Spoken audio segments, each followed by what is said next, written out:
사랑해 주님, 오늘도 할렐루야 성가대 통해 헤아릴 수 없고 감히 우리가 측량할 수도 없는 하나님의 은혜를 함께 나누게 하시니 감사합니다.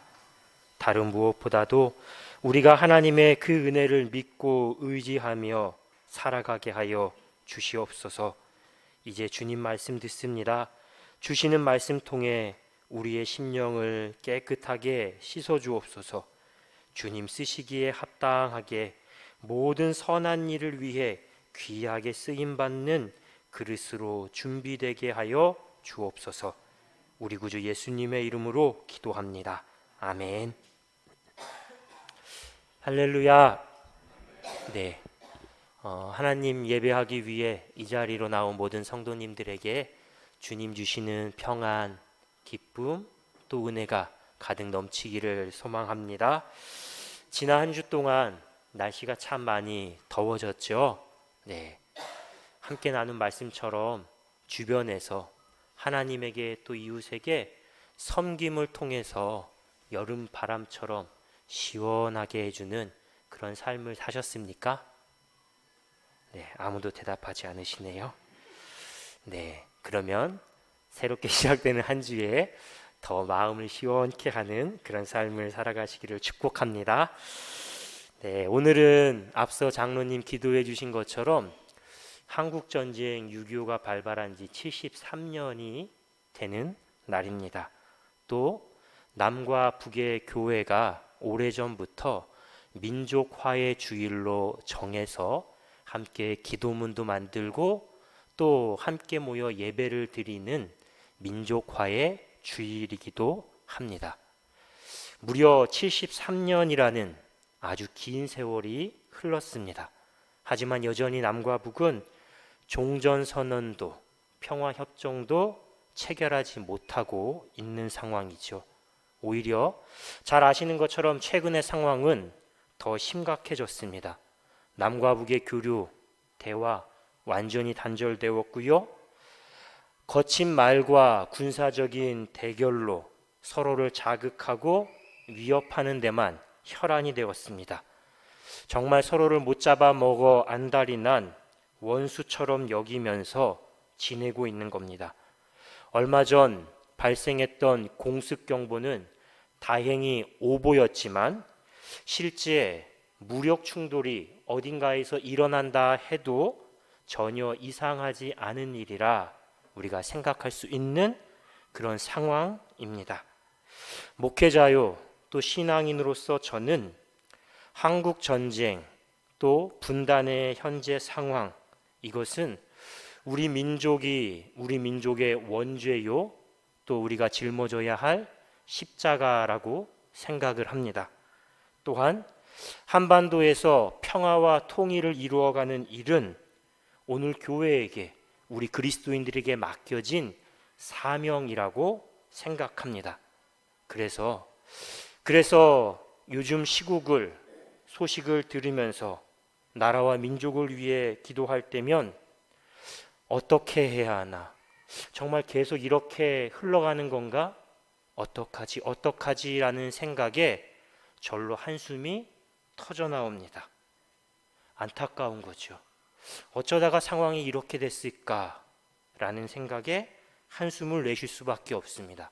다른 한편으로는요, 일각에서 하는 말처럼 전쟁도 불사해야 한다, 이렇게 주장하는 목소리들을 들을 때면 갈등과 대결을 조장하는 그리스도인들, 교회를 볼 때면 너무 마음이 안타깝고 슬프기까지 합니다. 왜냐하면 성경에서 우리에게 가르치고 있는 것은, 우리 주님께서 말씀하신 것은 분명 그 이야기가 아니기 때문이죠. 이런 이유로 저는 오늘 이 시간에 주님께서 말씀하신 원수 사랑에 관한 말씀을 함께 나누려고 합니다. 많은 사람들이 원수로 여기는, 눈의 가시처럼 생각하는 북한, 그 북한을 우리가 왜 그래도 사랑해야 하는지, 또 사랑해야 한다면 어떻게 사랑할 수 있는지에 대해서 말씀을 통해 함께 나누려고 합니다. 바라기는 오늘 말씀을 통해 우리 모두가 한반도의 평화, 통일, 이것에 대해 생각하고 말할 때 세상 사람들이 이야기하는 것처럼 정치적인 입장에 따라 말하고 생각하는 것이 아니라 말씀에 근거해서, 성경과 신앙에 근거해서 바로 보고 바로 말할 수 있기를 소망합니다. 덧붙여서 사실 원수는 휴전선 넘어 저 멀리에서 찾을 필요가 없지요. 어디에 있습니까? 우리의 원수는 가깝게는 가족들, 친인척들, 매일 일터에서 만나는 직장 동료들, 이 사람들 가운데에 우리의 마음을 아프게 하고 상처 주는 원수 같은 사람들이 분명 있을 수 있습니다. 심지어 한 교회 안에서도 오랫동안 신앙생활을 함께 하고 있지만 서로를 원수라 여기는, 원수처럼 지내는 경우도 분명 있습니다.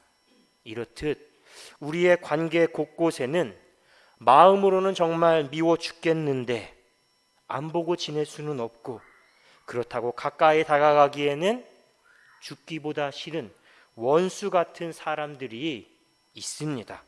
그러므로 원수 사랑은 우리가 매일의 삶에서 부딪히는 현실의 문제이죠. 현실의 문제. 시쳇말로 하면 아무리 믿음이 좋은 성도라 할지라도 좀처럼 풀기 힘든 킬러 문항, 복잡한 문제라고 할 수 있습니다. 이 문제를 우리가 성경에서 어떻게 풀어가야 할지 한번 말씀을 확인해 보겠습니다. 오늘 본문은 예수님의 산상수훈 말씀입니다. 그 중에서도 5장 21절부터 시작된 6가지 율법에 대한 예수님의 새로운 해석, 새로운 가르침의 결론입니다. 한번 눈으로 5장 21절부터 굵은 글씨로 기록된 소제목들을 살펴보십시오. 예수님은 노하지 말라, 분노하지 말라, 간음하지 말라, 그리고 31절에 간음하지 말라 중간에 이혼에 대해서, 그리고 맹세하지 말라, 악한 자를 대적하지 말라, 복수 금지에 대해서 말씀하셨습니다. 그리고 마지막으로 오늘 본문 원수 사랑에 대해서도 말씀하십니다. 유대인들이 익히 잘 알고 있는 대표적인 율법의 6가지, 이 6가지에 대해서 새로운 해석, 새로운 가르침을 우리에게 주신 것입니다. 율법을 부정하거나 폐하기 위해서 이런 말씀을 하신 게 아닙니다. 도리어 바리새인과 서기관들, 이 종교 지도자들에 의해서 그동안 왜곡되고 악용되었던 율법의 본래 정신을 되찾고 완성하기 위해서 이 말씀을 하신 겁니다. 나아가서 이 말씀을 듣는 우리가, 주님을 믿는 모든 자들이 바리새인들보다, 세상 사람들보다 더 나은 의를 추구하며 살아가도록 그렇게 조금씩 온전하신 하나님을 닮아가도록 그 마음에서 이 말씀을 하신 것이죠. 예수님께서 새로운 가르침을 전하는 방식은 6가지 율법 모두 똑같습니다.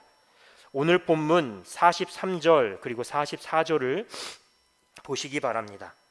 말씀을 보면요, 자, 너희가 들었으나, 43절 끝부분에 너희가 들었으나 라고 하고 44절 처음에 나는 너희에게 이르노니 이렇게 말씀하시죠. 먼저 너희가 들었으나 라는 말로 유대인들이 익히 잘 알고 있는 율법 6가지에 대해서 말씀하시고, 그러나 나는 너희에게 이렇게 말한다 하시면서 새로운 해석, 새로운 가르침을 말씀하십니다. 오늘 본문의 경우도 당시 유대인들이라면 누구나 잘 알고 있는 말씀, 내 이웃을 사랑하고 내 원수를 미워하라, 이 말씀에 대한 새로운 해석과 가르침입니다. 자, 그런데요, 중요한 건 이 말씀, 내 이웃을 사랑하고 내 원수를 미워하라는 이 말씀이 하나님의 말씀을 직접적으로 인용한 것이 아니다라는 점입니다. 이 말씀은 레위기 19장 18절의 말씀을 조금 다르게 해석하고 적용한 것입니다. 한번 화면을 보십시오. 레위기 19장 18절 말씀에서 원수를 갚지 말며와 내 자신과 가치를 생략했습니다. 빼버렸습니다. 대신에 내 원수를 미워하라. 없던 말씀을 추가한 것이죠. 자, 말씀에 있었던 말씀 중에 뭔가는 쏙 빼고 없었던 말씀, 다른 새로운 무엇인가를 슬그머니 집어 넣은 겁니다. 하나님은 내가 너희에게 명하는 말을 가감하지 말라, 더하거나 빼가지 말라라고 분명하게 말씀하셨습니다. 그러므로 어떤 사람도 어떤 말씀도 사람이 자기 생각과 입장에 따라서 마음대로 해석하거나 고칠 수가 없습니다. 그런데 바리새인과 서기관들이 하나님의 말씀을 자신들의 입맛에 맞게 해석하고 가르쳤습니다. 그리고 그것이 시간이 조금씩 흐르면서 원수를 미워하는 것이 너무나 당연한 것으로 유대 사회에서, 이스라엘 백성 안에서 받아들여지게 된 것이죠. 최근에 한국 교회 안에서, 몇몇 교단 안에서 지금 우리 교회가 참여하고 있는 한반도 종전선언 평화협정 체결 위한 이 캠페인을 시작했다가 큰 몸살을 앓고 중단한 사례가 있습니다. 그 이유가 종전선언 평화협정 체결하는 것이 북한의 주장을 그대로 따라하는 것이다, 이른바 종북행위다라는 비난에 부딪혔기 때문입니다. 교단 안에서, 교회 안에서 막 게시판에, 인터넷에 글 올리고 항의 전화하고 난리가 나서 누구나 알 수 있는 국내의 아주 영향력 큰 교단들 몇몇이 깜짝 놀라서 시작했다가 화들짝 놀라서 중단하게 된 것이죠. 사실 저는요, 이 상황을 지켜보면서 너무너무 이해할 수 없었습니다. 안타까웠습니다. 제가 너무 순진하게 생각하는 것일 수도 있겠지만, 종전선언, 이제 그만 싸우자, 평화협정, 다시는 싸우지 말자, 이렇게 약속하는 게 그렇게 힘든 일일까요? 물론 정치인이라면, 정치적으로 생각하면 여러 가지 상황과 이해관계가 복잡하게 얽히고 설켜 있기 때문에 신중하게 접근해야 합니다. 그런데 그건 어디까지나 정치인들의 입장, 정치인들의 몫인 거지요. 우리 신앙인이라면, 그리스도인이라면 당연히 하나님 말씀에 따라 화해와 평화를 위해, 원수 사랑을 위해 마땅히 일해야 하지 않겠습니까? 오히려 신앙의 이름으로 성경의 가르침에 따라 해야 할 일을 정치적인 이유 때문에 하지 않는 것, 그것이 우리 그리스도인들이 하지 말아야 할 일이 아닌가라고 생각했던 것입니다. 이웃을 사랑하고 내 원수를 미워하라, 이 말은 사실 우리가 누구에게 특별히 가르치거나 배워야 할 말이 아닙니다. 너무나 당연한 이야기죠. 누구나 자신과 가깝고 친한 사람, 나에게 잘해주는 사람을 이웃이라 생각하고 똑같이 사랑을 베풀기 마련입니다. 반대로 나에게 상처 준 사람, 피해 준 사람을 미워하는 건 역시 자연스러운 반응이지요. 오늘 본문에서 이방인과 세리가 그 대표적인 인물로 등장합니다. 당시 사회에서 대표적인 죄인이라고 비난받았던 이 이방인들, 세리들도 그만큼의 사랑, 잘해주는 사람에게 잘해주고 못해주는 사람에게 못해주고 미워하는 일은 누구나 다 할 줄 알았다라는 것입니다. 그런데 예수님은 우리에게 이들보다 더 나은 의에 대해서, 더 큰 사랑에 대해서 말씀하십니다. 너희 원수를 사랑하며 너희를 박해하는 사람, 너희를 힘들게 하는 사람을 위해 기도하라 라고 말씀하십니다. 바로 앞에 단락 38절 이하에서 예수님은 눈에는 눈, 이에는 이, 그렇게 똑같이 보복하지 말라라고 말씀하셨습니다. 내가 받은 상처, 내가 받은 피해에 대해서 고스란히 돌려주고 싶은 마음을 참고 이겨내는 것도 참 힘든 일입니다. 그런데 여기에서 더 나아가서 예수님은 이번에는 아예 원수를 사랑하라고 하십니다. 힘들게 하는 사람, 괴롭게 하는 사람을 위해 기도하라라고 말씀하십니다. 왜 예수님은 우리에게 우리가 하기 너무 힘든 이 원수 사랑에 대해서 말씀하신 걸까요? 그 이유가 오늘 본문 45절에 나옵니다. 45절의 말씀을 우리가 함께 읽어보도록 하겠습니다. 시작.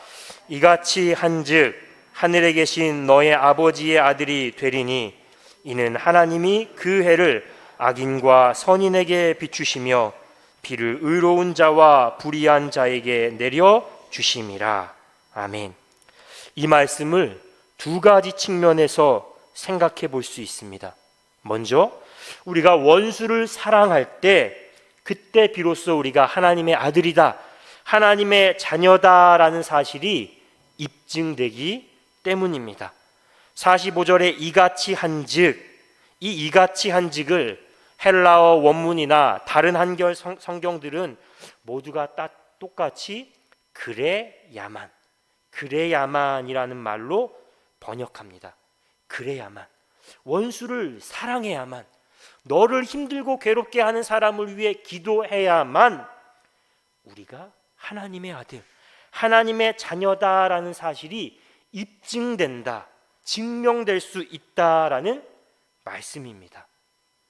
예수님이 말씀하신 것처럼 하나님은 악인과 선인, 의로운 자나 불의한 자 모두에게 햇살과 비를 내려주시는 분이십니다. 악인과 불의한 자, 하나님을 믿지 않는 사람입니다. 하나님의 뜻을 대적하는 사람입니다. 하나님 입장에서 보면 악인이나 불의한 자나 모두가 다 하나님의 원수인 것이죠. 하지만 그들 역시 하나님의 사랑에서 제외되지 않습니다. 하나님은 그들에게도 똑같이 햇살과 비를 내려주십니다. 그들이 인정하지 않을 뿐, 모르고 살았을 뿐, 그들 역시 하나님의 사랑 때문에, 은혜 때문에 살아가고 있는 것이죠. 하나님이 그렇게 악인도 불의한 자도 사랑하시고 은혜를 베푸시는데, 그런데 만약 우리가 원수 사랑을 실천하지 않는다면 어떻게 되겠습니까? 하나님의 뜻을 따르지 않는 것입니다. 스스로 하나님의 자녀임을 부인하고 원수까지도 사랑하기 원하시는 하나님의 뜻에 도전하는 일이 되어버리는 것이죠. 두 번째는 우리 또한 원수까지도 사랑하시는 하나님의 사랑 덕분에 지금 이렇게 하나님의 자녀로 예배할 수 있게 되었기 때문입니다. 사도 바울은 로마서 5장 말씀에서 예수님을 믿기 전 우리의 모습이 어떠했는지에 대해서 이렇게 말합니다. 우리가 아직 연약할 때에, 우리가 아직 죄인 되었을 때에, 우리가 아직 원수 되었을 때에 하나님이 그 아들을 보내셔서 우리를 구원해 주시고 자녀로 삼아 주셨다라는 것이죠. 그러므로 우리 또한 원수를 사랑함으로 하나님께 받은 그 은혜와 사랑에 응답해야 합니다. 그것이 하나님의 자녀, 모든 믿는 자에게 합당한 삶, 은혜에 보답하는 삶이라는 것이죠. 그런데 이게 다 맞는 말이고 너무나 우리가 잘 알고 있는 말씀인데 우리의 삶에서 실천하는 게 참 어렵지 않습니까? 힘들지 않습니까? 저 역시 이 문제에 대해서 고민하고 제 삶 속에서, 마음 속에서 수많은 갈등과 실패와 자책들을 반복하면서 많이 힘들어 했습니다. 그런 과정에서 제가 찾게 된 답은 두 가지입니다. 두 가지. 그중 하나는 오늘 설교 제목으로 인용한 독일의 신학자인 헬무트 틸리케라는 사람이 쓴 현실과 믿음 사이에서에 나오는 문장입니다. 현실과 믿음 사이에서. 그는 이렇게 말합니다. 원수를 사랑하면 진주가 떨어져 있는 진흙탕을 사랑하는 게 아니라 진흙탕에 떨어져 있는 진주를 사랑한다라는 뜻이다. 원수 사랑은 우리의 의지의 행위가 아니라 우리가 애써 억눌러서 이겨내는 극기가 아니라 선물이다. 은혜의 선물이 우리에게 새로운 눈을 가져다 주었고 그 눈으로 우리도 사람들 속에서, 원수들 속에서 하나님의 형상을 볼 수 있다라고 말합니다. 이 사람은요, 나치에 반대하는 운동에 가담했다가 교수에 임용되었는데 그만 교수직을 거부당한 사람입니다. 쫓겨난 사람입니다. 그렇게 교수가 되기 위해서 노력해서 힘들게 교수가 됐는데 나치가 계속해서 방해 공작을 벌여서 교수직을 박탈당하고 다시 또 쫓겨난 어려움을 겪었습니다. 당연히 이 사람 마음에, 눈에 나치 히틀러에 대한 분노, 원망 가득하지 않겠습니까? 당연히 그냥 철천지 원수처럼 보이지 않았겠습니까? 그런데 그는 나는 새로운 눈으로, 예수님의 시선으로 원수들을 마치 진흙탕 속에 떨어진 진주처럼 보게 되었다. 망가진, 더러워진 곳에 버려진 하나님의 형상으로 보게 되었다라고 고백합니다. 그가 원수 사랑을 은혜의 선물이다라고 말하는 이유이죠. 그렇다면 그가 은혜로 얻게 된 예수님의 시선이라는 게 무엇일까요? 그것은 바로 이런 것입니다. 아버지, 저들을 사하여 주옵소서. 자기들이 하는 것을 알지 못합니다. 나를 조롱하는 사람, 나를 십자가에 내어놓고 못 박는 사람, 그 사람마저도, 그 사람의 영혼마저도 불쌍히 여기는 마음, 용서하고 사랑할 수 있는 시선입니다. 분명 온갖 죄악으로 뒤범벅 되었습니다. 하지만 그럼에도 불구하고 여전히 그 영혼 안에는 하나님께서 사랑하시는 진주 같은 영혼, 하나님의 형상이 남아있기 때문에 나는 믿음으로, 나는 은혜로 그것을 보고 깨닫고 힘들지만 그 영혼을 사랑하기 위해 애쓰고 힘쓰면서 품기 위해 노력할 수 있고 노력해야만 하는 것이죠. 우리에게 바로 이런 시선, 예수님의 시선이 있을 때 우리도 원수 같은 사람들을 품을 수 있는, 사랑할 수 있는 힘을 얻게 되는 줄로 믿습니다. 두 번째로 우리가 원수를 사랑할 수 있는 방법은 기도입니다. 기도. 너희 원수를 사랑하며 너희를 박해하는 자를 위하여 기도하라. 기도하라라고 말씀하시죠. 말씀을 묵상하는 내내 마지막에 이 기도하라라는 말씀이 제게 많은 찔림과 도전이 되었습니다. 우리는요, 사랑하는 사람을 위해 기도하지요. 그런데 이걸 거꾸로 생각해 보면요, 반대로 원수일지라도 우리가 그를 위해 기도하면 사랑할 수 있는 힘을 얻게 됩니다. 기도하다 보면 우리의 얼어붙었던 마음이 녹아서 예수님의 마음을 품게 되고 우리의 영혼의 눈을 가리고 있었던 많은 것들이 하나씩 벗겨지면서 예수님의 시선을 갖게 되기 때문입니다. 자기 감정, 내 상황에만 골몰해 있었는데 그래서 그걸 기준으로 생각하고 행동했는데 그런 생각과 행동의 주도권들을 기도하면 할수록 조금씩 조금씩 성령님께 내어놓고 맡기게 될 수 있기 때문인 거죠. 그러므로 원수 같은 사람, 나를 힘들고 괴롭게 하는 박해자가 있을 때, 미워하고 보복하는 게 당연하다 여겨지는 대상이 있을 때 우리는 하나님께 기도해야 됩니다. 당장은 내가 왜 그 사람을 위해 기도해야 합니까? 이렇게 의문과 반발심이 들 수도 있지만, 생각해 보면 정말 원수 같은 그 사람이야말로 우리의 기도가 필요한 사람입니다. 하나님의 사랑이 필요한 사람입니다. 누군가에게 미움과 적개심을 불러일으키는 그 모습이야말로 그 안에 하나님이 계시지 않다, 하나님의 사랑이 부족하다라는 반증이기 때문입니다. 그러므로 우리의 원수와 박해자에게 필요한 건 미움과 보복이 아니라 사랑입니다. 기도입니다.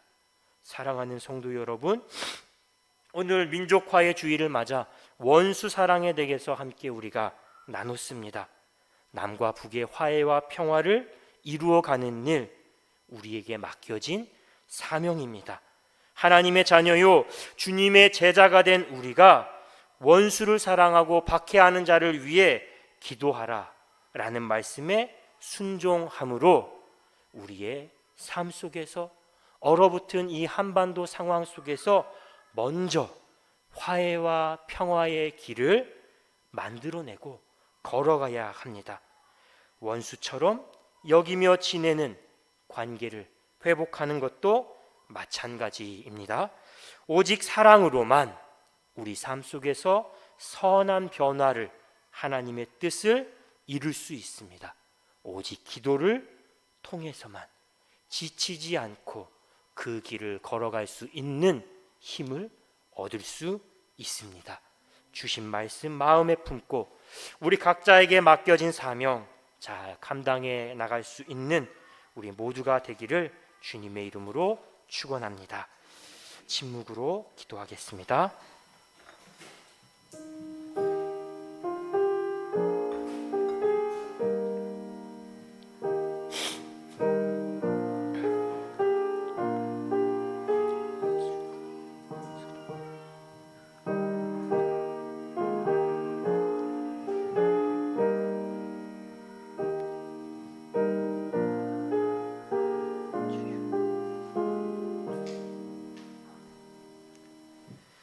무엇보다도 뜨겁게 서로 사랑할지니 사랑은 허다한 죄를 덮느니라. 아멘. 주님, 사랑은 허다한 죄를 덮는다라고 말씀하셨습니다. 원수를 사랑하라, 박해하는 자를 위해 기도하라라고 말씀하셨습니다. 주님께서 원수 같은 우리의 죄를 덮어주신 것처럼 우리도 사랑과 미움, 사랑이 사라지고 미움과 적개심이 가득한 이 땅 위에 우리의 삶의 자리에 주의 사랑으로 조금씩 조금씩 덮어가고 화해와 평화를 일구어 가게 하여 주시옵소서.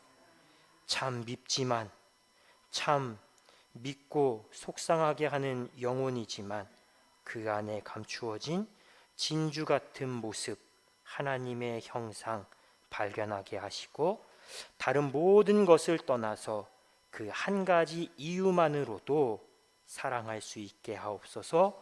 기도하게 하옵소서.